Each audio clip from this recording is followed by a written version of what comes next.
അയ്യോ, ഈ ചെയിനും പുതിയതാണോ അമ്മേ? അല്ല,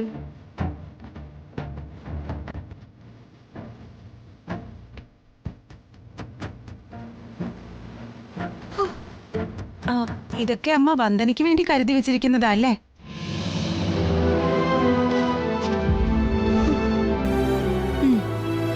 ഇത് കണ്ടോ അമ്മേ?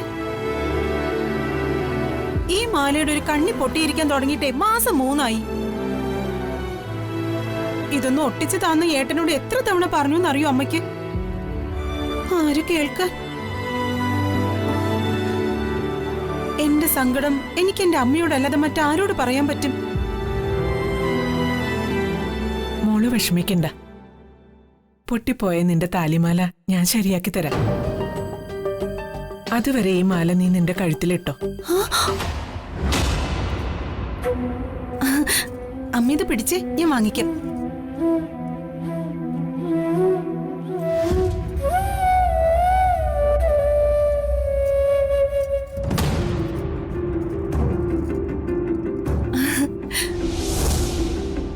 അമ്മ ഇപ്പൊ തന്ന മാലയ്ക്കാ തൂക്കം കൂടുതല്. ഇത് ഞാൻ എടുക്കാം. തൽക്കാലം ദാ പൊട്ടിയ മാല അമ്മ വെച്ചേക്ക്.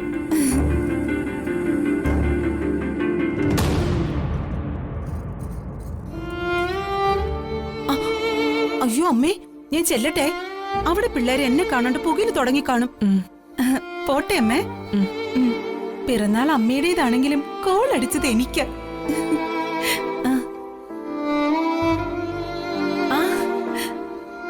അച്ഛാ, സത്യം പറയാലോ, വളയുടെ സെലക്ഷനേ സൂപ്പർ.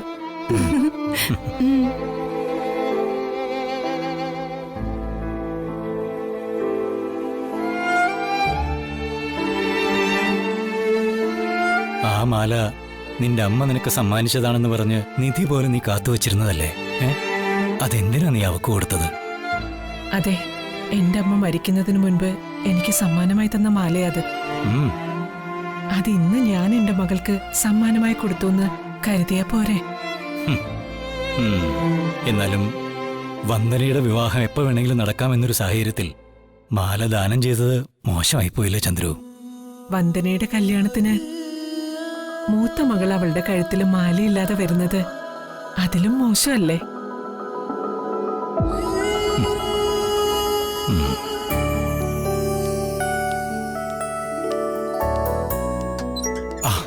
ഹരി, കുളിക്കാനുള്ള എല്ലാ സെറ്റപ്പും ഞാൻ ചെയ്തു വെച്ചിട്ടുണ്ട്. എന്റെ പൊന്നൂസ് കേറിക്കോട്ടോ. ശൃംഗരിക്കാൻ കണ്ടൊരു നേരം. അതെ, പെട്ടെന്ന് എന്റെ സാരിയൊക്കെ അയൺ ചെയ്ത് വെക്ക്. ഹാളിൽ വെച്ച് വേണ്ട, റൂമിൽ വെച്ച് അയൺ ചെയ്താൽ മതി. ആയിക്കോട്ടെ. ഞാൻ നിക്കണോ പോണോ? പോ അങ്ങോട്ട്.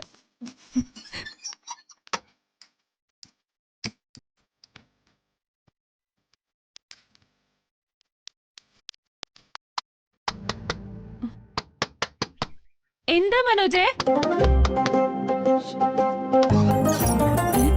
എന്താ? ഒരു മിനിറ്റ് ഒന്ന് പുറത്ത് വെക്കോ ആന്റി. അത് അങ്ങോട്ട് മാറ്. ഏയ്, ഇതെന്ത് നശിച്ചേർപ്പാടാ? എനിക്ക് ഓഫീസിൽ പോയി ലീവ് കൊടുക്കണം. അതെ, അതിനേക്കാൾ തിരക്കിപ്പോ അവക്ക. അവളെ ഇപ്പൊ അകത്തേക്ക് വിട്ടില്ലെങ്കിലേ ഈ വീട് മൊത്തം അവളെ നാറ്റിച്ചിരിക്കും. അതെ, ഇന്നലെ കഴിച്ച ഹോട്ടൽ ഫുഡ് അവക്ക് പിടിച്ചില്ലെന്ന്. ഇനി ഞാൻ എങ്ങനെ കുളിക്കും? നശിച്ച വർഗം. ഇളമര തമ്പുരാട്ടി വന്നിരിക്കുന്നു. ഈ സൂക്കേടൊക്കെ എല്ലാ മനുഷ്യർക്കും ഉണ്ടാവുന്നതാ. നാളെ നിനക്കും ഉണ്ടാവും, ഓർമ്മിച്ചോ? ഒരു കെട്ടിലമ്മ. എടി പെണ്ണെ, സാവകാശം മതി, പതുക്കെ. ഇവിടെ ആർക്കും വലിയ തിരക്കൊന്നുമില്ല. പൂക്കാലം വന്നു, പൂക്കാലം തേനുണ്ടോ? ഞാൻ ആരാണ് നടത്തി വിചാരിച്ച? എന്നെ നാണം കെടുത്താനും നാറ്റിക്കാനാണോ നീ ഇവിടെ കൊണ്ടുവന്നത്? അയ്യോ, എന്ത് കുറവാ മോളെ നിനക്കിവിടെ ഉള്ളത്? നീ ഇവിടുത്തെ കിരീടം വെക്കാത്ത റാണിയല്ലേ? മോളെ, നീ തേക്കാൻ പോവാണോ? വേണ്ട മോളെ, ഞാൻ തേച്ചു തരാം. അല്ലടാ, ഞാൻ തേക്കാം. അയ്യോ, ഉണ്ടല്ലോ, ശരിയാക്കണോ നിന്നെ?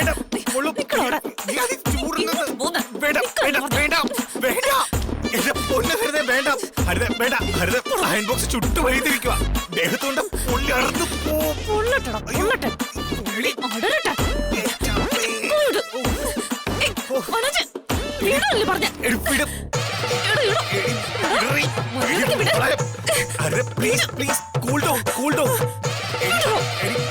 എന്താന്ന് പറ. അത്രേ ഉള്ളോ? നിസ്സാരം.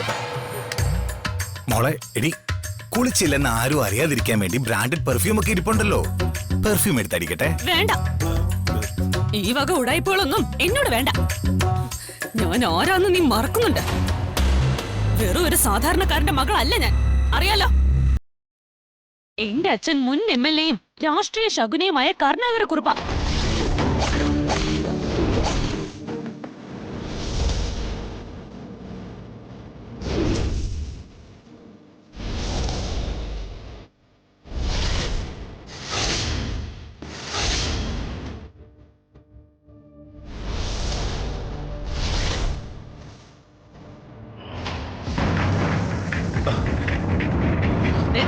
ഈ അയൺ ബോക്സോടുള്ള പൊള്ളലിനേക്കാൾ കടുപ്പോ അച്ഛനോട് കളിച്ചാ കരിച്ചോളയും.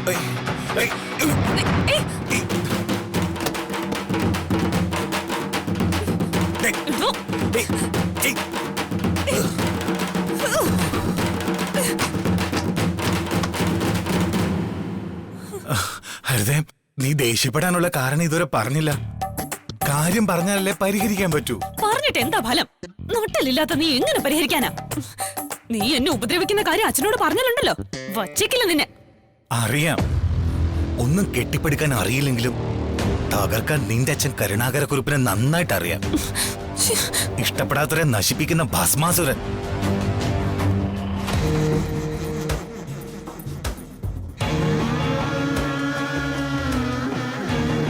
കുറുപ്പ് സാർ ഉറക്കത്തിലാണെന്നാ തോന്നുന്നത്. വരുന്നത് വരെ നമുക്ക് കാത്തു നിൽക്കാം. കുറുപ്പ് സാർ വിചാരിച്ചാലേ നമുക്ക് ഇതിനൊരു പരിഹാരം കിട്ടൂ. നമ്മുടെ പരാതി ഒരേ സ്വരത്തിൽ പറയണം, അല്ലെങ്കിൽ നമ്മുടെ മണ്ണൊലിച്ചു പോവും. കിടപ്പാടം വിട്ട് തെരുവ് തെണ്ടേണ്ടി വരും.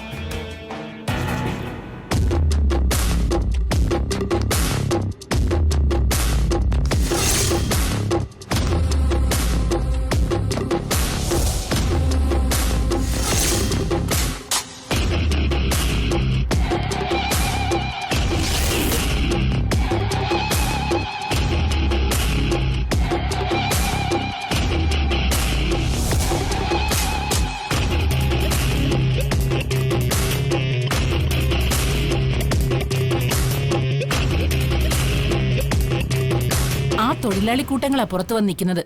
ഇലക്ഷന് തോറ്റ MLA എന്ന നിലയിൽ നിങ്ങൾ ഒരു കാര്യത്തിലും ഇടപെടാൻ പോവരുത്. അമ്മാവ സ്റ്റേഷനിൽ വിളിച്ച് പറഞ്ഞാ മതി, പോലീസുകാർ നോക്കിക്കോളും. ഭാര്യയുടെയും മരുമകളുടെയും ഉപദേശമൊന്നും വേണ്ട എനിക്ക്. എന്തു വേണമെന്ന് രാഷ്ട്രീയ ശകുനിയായി ഈ കരുണാകരക്കുറുപ്പിനെ അറിയാം. ജിതേന്ദ്ര,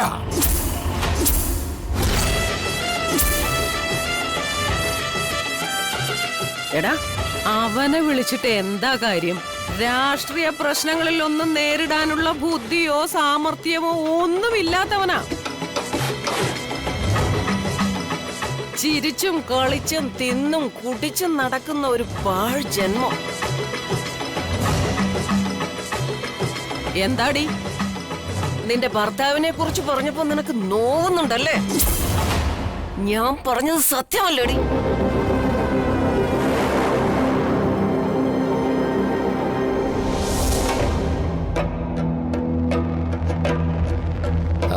അച്ഛൻ വിളിച്ചോ? കുംഭകർണ സേവയിലായിരുന്നു അല്ലയോ എന്റെ മകൻ.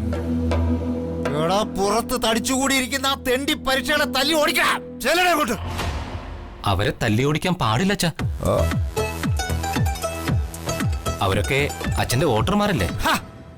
എനിക്ക് വോട്ട് ചെയ്യാത്ത യുവന്മാരൊക്കെ എങ്ങനെയാടാ കഴുത് എന്റെ വോട്ടർമാരാവുന്നത്? ഫാക്ടറി ഉടമയും കള്ളപ്പണക്കാരുമായ സ്റ്റീഫൻ തോട്ടപ്പള്ളിക്കല്ലടാ ഇവരൊക്കെ കൊണ്ട് കുത്തിക്കൊടുത്തത്. അതുകൊണ്ടല്ലടാ ഞാൻ തറപറ്റിപ്പോയത്. അതൊക്കെ ശരി തന്നെ. പക്ഷേ ആ തൊഴിലാളികൾ അച്ഛനെ കാണാൻ വന്നതിന് കാരണമുണ്ട് അച്ഛാ. എന്ത് കാരണം? സർക്കാർ ഭൂമിയിലെ കുടികിടപ്പുകാരാണ് ആ മനുഷ്യർ. അതിന് അവർ പാർക്കുന്ന ഭൂമിക്ക് അവരുടെ സ്വന്തം പേരിൽ പട്ടയം വാങ്ങിക്കൊടുക്കാമെന്ന് അച്ഛൻ വാഗ്ദാനം ചെയ്തിരുന്നില്ലേ? ആ വാഗ്ദാനം പാലിക്കണ്ടേ അച്ഛാ? ഇതാ ഞാൻ പറഞ്ഞത്, ഇവനൊരു ചുക്കിനും ചുണ്ണാമ്പിനും കൊള്ളില്ലാന്ന്.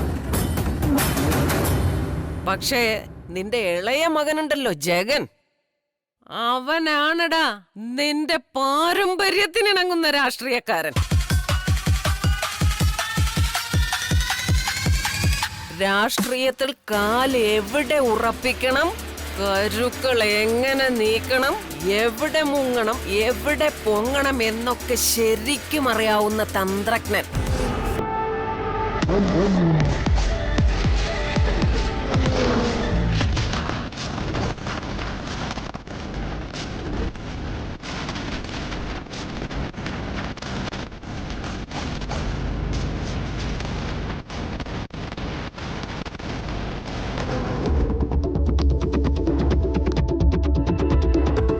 നിന്റെ ശത്രുവായ ആ സ്റ്റീഫന്റെ MLA കസേര തെറിപ്പിച്ച് നിന്നെ വീണ്ടും MLA സ്ഥാനത്തുറപ്പിക്കാനുള്ള കരുനീക്കങ്ങൾ അവൻ അണിയറയിൽ ആരംഭിച്ചു കഴിഞ്ഞു.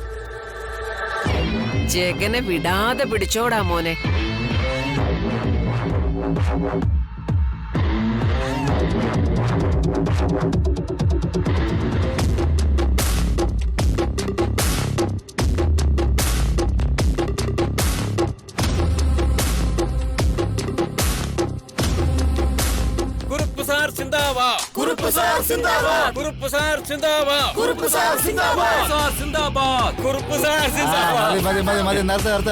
നിങ്ങൾക്ക് എന്താ വേണ്ടത്? സ്വന്തമായി ഒരു തുണ്ട് ഭൂമി. പകല് മുഴുവൻ എല്ലു നുറുങ്ങി പണിയെടുത്തിട്ട് രാത്രി ചുരുണ്ടുകൂടാൻ വരുമ്പോ ആരും ഞങ്ങളെ കുടിയിറക്കരുത് നേതാവേ. അത് ന്യായമായിട്ടുള്ളൊരു ആവശ്യം. നിങ്ങളുടെ വോട്ട് കൊണ്ട് ജയിച്ച് MLA ആയിരുന്നപ്പോ നിങ്ങൾക്ക് പട്ടയ ഭൂമി തരാമെന്ന് ഞാൻ സമ്മതിച്ചിട്ടുണ്ട്, സത്യം. പക്ഷേ ഇപ്പൊ ഞാൻ MLA അല്ലല്ലോ, ശരിയല്ലേ? ഇന്ന് നിങ്ങളുടെ MLA സ്റ്റീഫൻ തോട്ടപ്പള്ളിയാണ്. പരാതികളുണ്ടെങ്കിൽ അയാളോട് പോയി പറ, എന്നെ വിട്ടേക്ക്. അതെ, നിങ്ങൾക്ക് പട്ടയഭൂമി കിട്ടാൻ അയാൾ ഒരു ചുക്കും ചെയ്തിട്ടില്ല. നിങ്ങളുടെ ആവശ്യത്തിന് ഞാനൊട്ടു തുരങ്കം വച്ചിട്ടുമില്ല. മേലിൽ അവന്റെ വാക്കും കേട്ടോണ്ട് ഇങ്ങോട്ടേക്ക് വന്നേക്കരുത്, പൊക്കോണം. അപ്പോ ഞങ്ങളുടെ ആവശ്യം ഇല്ല. എനിക്ക് വോട്ട് ചെയ്യാത്ത നിങ്ങൾക്ക് ഒരു സേവനവും എന്നിൽ നിന്നും പ്രതീക്ഷിക്കണ്ട. എങ്കിൽ കുടി പാർക്കുന്ന കുടിലുകളിൽ തന്നെ ഞങ്ങൾ വിഷം തിന്ന് കൂട്ടത്തോടെ ചത്തിരിക്കും. മലങ്കാളിയാണ് സത്യം. വരി.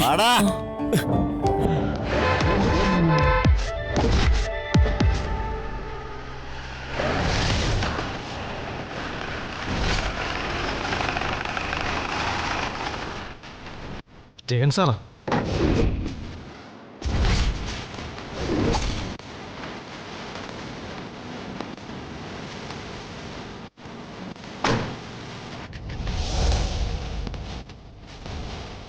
അയ്യോ ജഗൻ സാറ് വരൂ. ജഗൻ സാറേ. സാറേ എല്ലാരും ഉണ്ടല്ലോ. ഞങ്ങള് എന്റെ അച്ഛൻ കരുണാകർ കുറുപ്പ് ജീവിച്ചിരിക്കുന്നിടത്തോളം കാലം ഒരാൾ ഇവിടെ സ്വയം ആത്മഹത്യ ചെയ്യേണ്ടി വരില്ല.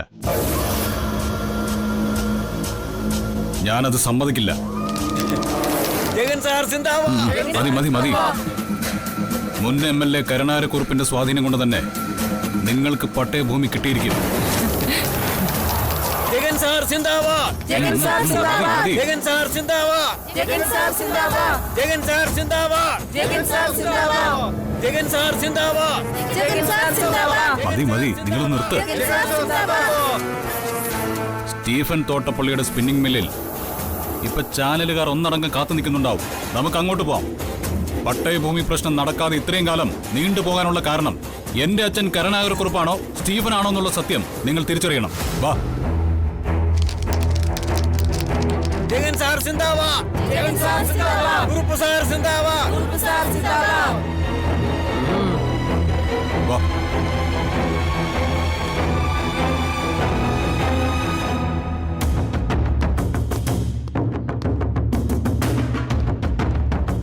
ജഗൻ എന്റെ മകൻ മാത്രമല്ല, അവൻ സേനാനായകൻ കൂടിയാ. എന്റെ ശത്രുക്കളെ മുച്ചൂടും മുടിച്ചിട്ടേ അവൻ തിരിച്ചു വരൂ. അവൻ നമ്മുടെ ഭാവി വാഗ്ദാനമാണ് മകനെ.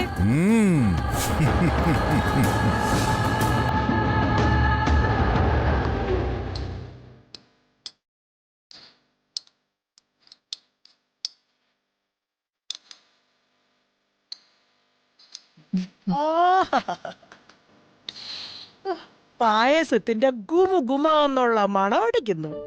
മണം അടിച്ചാലറിയാം ഗുണം. എന്റെ മരുമോളുടെ പാചകമല്ലേ, ഇവൾക്കുണ്ടല്ലോ അപാര കൈപുണ്യമാ. എന്റെ അമ്മയ്ക്ക് കൈപുണ്യല്ലേ മുത്തശ്ശി? എടാ എടാ എടാ എടാ കൊച്ചേ, വെറുതെ പ്രശ്നം ഉണ്ടാക്കല്ലേ. സുചിത്രയ്ക്കും കൈപുണ്യത്തിന് ഒരു കുറവുമില്ല. എന്റെ ഭഗവാനെ, കൃഷ്ണ, ഗുരുവായൂരപ്പ, ഈ ബന്ധുവെങ്കിലും ഒന്ന് നടന്നു കിട്ടിയാ മതിയായിരുന്നു.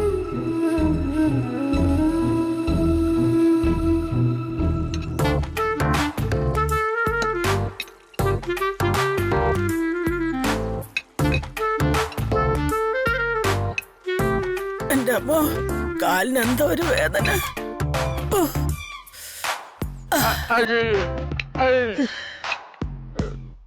ഇതെന്താടി മോളെ, മൊബൈലിൽ ഹാർമോണിയം വായിക്ക? ഉറങ്ങുന്നവരെ ഉണർത്താം, ഉറക്കം നടിക്കുന്നവരെ ഉണർത്താനേ പറ്റത്തില്ലേ. എന്റെ മനോജെ, ബേക്കറി പലഹാരങ്ങളൊക്കെ ഇല്ലേ? ഉണ്ടച്ചമ്മേ, മിച്ചറും ചിപ്സും ഒക്കെ വാങ്ങിയിട്ടുണ്ട്. ആണോ? വന്ദനീച്ചരി വിവാഹം എന്റെ സ്വപ്ന. നന്നായിരിക്കട്ടെ ഭഗവാനെ. കൃഷ്ണ, എന്റെ ഗുരുവായൂരപ്പ, നീ തന്നെ തുണ.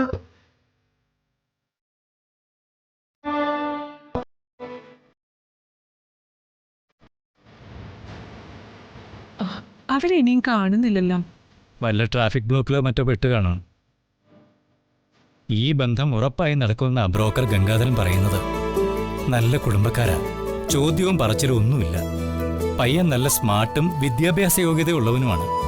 എനിക്കിപ്പോ തോന്നുന്നത് ഇതുവരെയുള്ള ആലോചനകളൊക്കെ മുടങ്ങിപ്പോയത് ഈ ഒരു ബന്ധം നടക്കാൻ വേണ്ടിയിട്ടാണെന്ന്.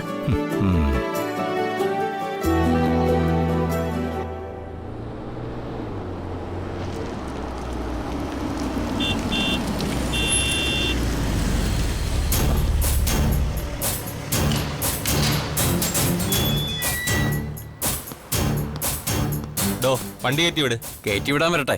കാര്യം എന്താന്ന് പറ. വാർത്താ ചാനലിൽ നിന്നാ. ഇന്നിവിടെ ഒരു രാഷ്ട്രീയ സംവാദം നടക്കുന്നുണ്ടെന്ന് ഇൻഫർമേഷൻ കിട്ടി. അത് കവർ ചെയ്യാൻ വന്നതാ. ഞങ്ങൾക്ക് അങ്ങനെ ഇൻഫർമേഷൻ ഒന്നും കിട്ടിയില്ലല്ലോ. മുകളിൽ നിന്ന് അനുവാദം ഇല്ലാതെ വണ്ടി കയറ്റിവിടാൻ പറ്റില്ല. ചാനൽ വാർത്തയ്ക്ക് കോടിക്കണക്കിന് പ്രേക്ഷകരുണ്ടെന്നറിയാമല്ലോ. നിങ്ങളുടെ ഈ സുന്ദരമായ മുഖം ടിവിയിൽ വരും. പ്ലീസ് കേട്ടു തുറക്കട്ടെ. ഇവിടെ നിൽക്കി, സാറിനോട് ചോദിച്ചിട്ട് വരാം.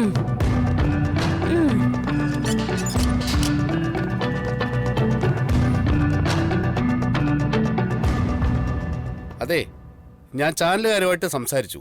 എന്തോ രാഷ്ട്രീയ സംവാദം നടക്കാൻ പോവാന്നാ അവര് പറഞ്ഞു. ആ കരുണാകരക്കുറിപ്പ് കളി തുടങ്ങിയെന്നാ എനിക്ക് തോന്നുന്നത്.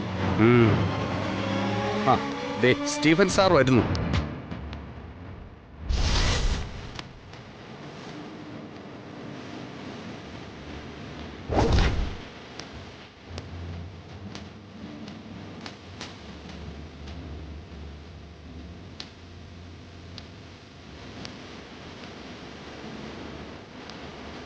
നമസ്കാരം സാർ. എന്താണോ രാജേഷേ പുറത്തൊരു ബഹളം? വാർത്താ ചാനലുകാരാ. എന്തോ രാഷ്ട്രീയ സംവാദം നടക്കാൻ പോവാണത്രേ. അത് കവർ ചെയ്യാൻ വന്നിരിക്കുകയാണ്. രാഷ്ട്രീയ സംവാദവും? ഞാൻ ആരെയും രാഷ്ട്രീയ സംവാദത്തിന് വിളിച്ചില്ലല്ലോ. എന്നോട് സംവാദത്തിന് വരുമെന്ന് ആരും അറിയിച്ചിട്ടുമില്ല. എനിക്ക് സംശയമില്ല, കരുണാകരക്കുറിപ്പ് എന്തോ കെണി ഒരുക്കിയിട്ടുണ്ട്. കരുണാകരക്കുറിപ്പ് അയാളെ ഞാൻ തകർത്ത് തരിപ്പണമാക്കിയില്ലടോ. ആര് ജയിക്കണം ആര് തോൽക്കണമെന്ന് തീരുമാനിക്കുന്നത് തൊഴിലാളി വോട്ടുകളാണ്. അയാൾക്ക് കുത്തേണ്ട എല്ലാ വോട്ടുകളും ഞാൻ എന്റെ ഭാഗത്തേക്ക് മറിച്ചില്ലേ.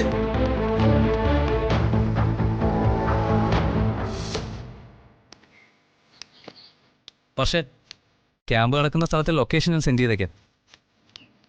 എത്രയും വേഗം എത്തണേ. സോറിടാ, ഞാൻ വൈകും.